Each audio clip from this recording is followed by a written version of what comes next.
Yeah, we kind of snuck that in behind JJ's back because I know what he would have said if he'd known it was coming. Almost took him out of the game with 2 outs in the ninth, but I think he wanted to be out there. It's one of those things where, when he hits a home run, we go in the dugout going, really?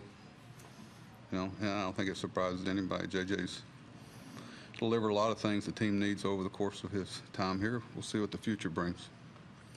It's one of those guys, a lot of people say you won't know how good he was till he's gone. I think everybody here knows how good he was and how good he is. And he's got some good baseball ahead of him. You think about JJ, you think about the word efficient, trustworthy, impactful to his teammates. We're very lucky to have had him pass our way. We'll see what the future brings. He's played a big part in the culture, I think.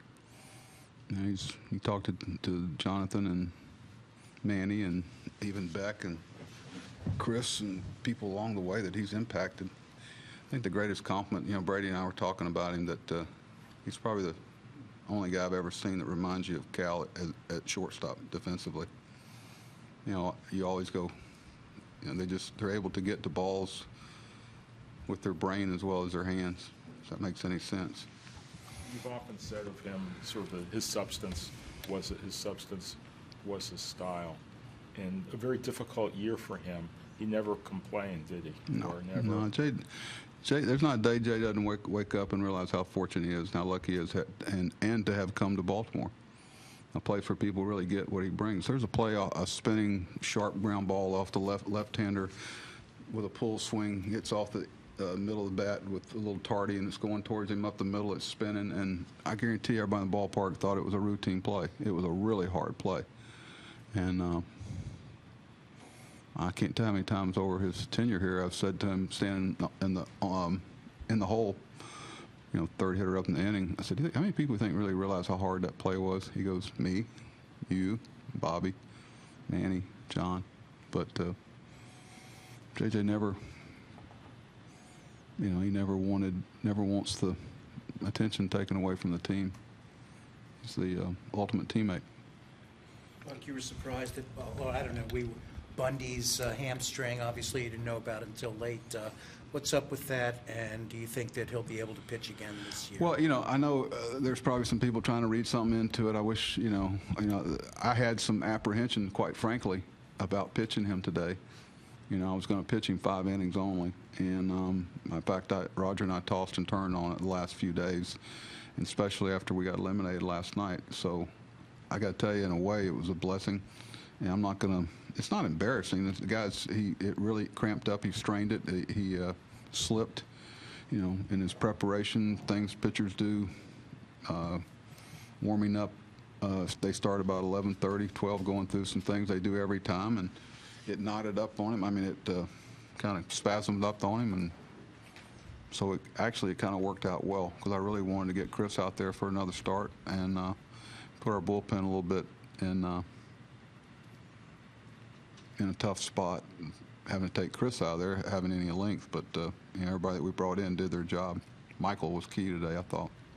Buck, as good as a day as it was for JJ, do you feel for Chris that he didn't get that same ability to get the ovation from the fans?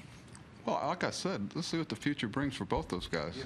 Okay, they got some good baseball ahead of them, both of them, and you never know. This game has a funny way, it's that time of year where I don't say goodbye. I say see you later, and I'm really, really bad at goodbyes, especially to people that you've gone through the things that you've gone through with Chris and JJ. We kind of went through this together here. To get back to reading between the lines and kind of following up what David asked, as far as Bundy is concerned, I mean, is this it for him then? It's like Zach. I'm not going to go ahead and, I'll tell you, he's very close to where, I was willing to take him to be ready to pitch in the playoffs. So, I can show you the charts that we had mapped out since spring, and he's right on the button. That's why today was a little bit of a stretch. But he really wanted to pitch, and we were going to really watch him. So I got to tell you, there's a part of me breathed a little sigh of relief when he didn't pitch today, to be frank with you. What were you going to ask? Same thing as Dan. What about Adam left with You know, the same I talked- stuff that he's been suffering with. I talked to Adam 20 times this year. Out of respect for him and knowing some of the physical challenges that you go through and he's going through. And last night, I don't know, it was about 12:31. I texted him and got back to me this morning, which meant that he was asleep. I guess, I hope. And with those two young boys, he was asleep. So he wanted to play today. He wanted to play today for the fans as much as anything. And I think that's he was scuffling. You know, it's same thing that's been bothering him since really off and on for the last couple of months. But that trip to Toronto, and of course we're headed to Tampa eventually, and for some reason playing interleague play for 2 days. I've been watching UNO hit the last couple of days. It's not pretty. But I'm sure somebody's going to go, I don't know if I'm going to the game or not, Dave. By the way, it's hitting. Let's go, honey.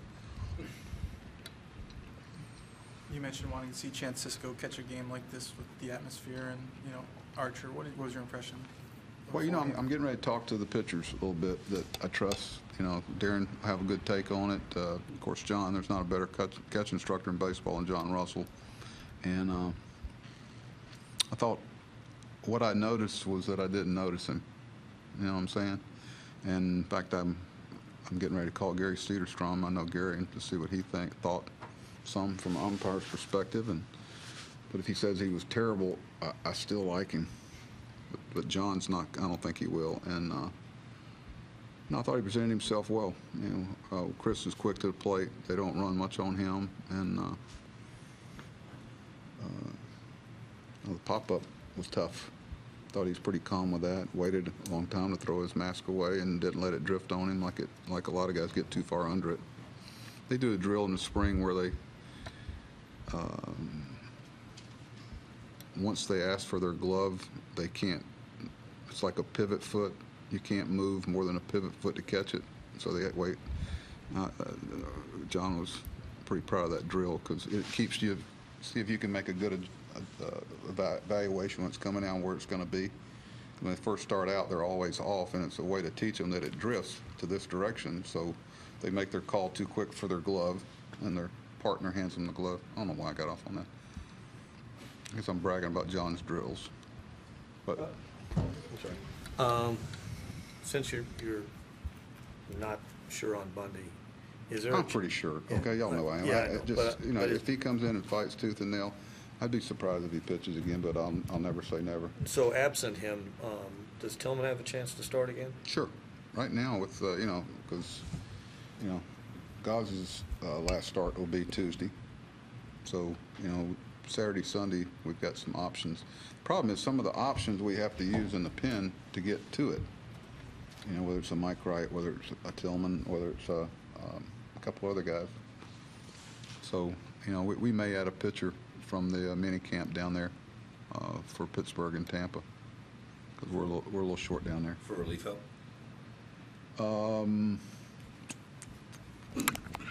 Yes. Yeah. The starter will come from here. It could change if we get into a 16-inning game or something. It could change. What did you think of Tillman overall? I know he had the 2 home runs. But You know what? The last inning, he was saying, Chris was great. It was right up his alley. Team needs me. Let's go. And had 7 days off.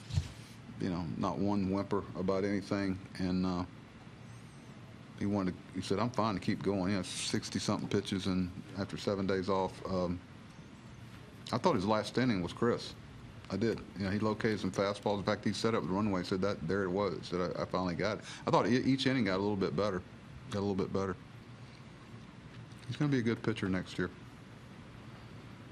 Has his He's confidence gonna- been affected at all by all this? Pardon? How much has his confidence been Oh, affected, sure. if Are you at all? kidding me? Yeah. His confidence, your confidence in what he's going to bring. I mean, they're human beings, and when you've gone through the successes that Chris has gone through here, it's even more painful, and it's painful to watch him because you know how much it means to him. So there's a lot of things he couldn't do this off season that he normally does to prepare, and we talked about it numerous times.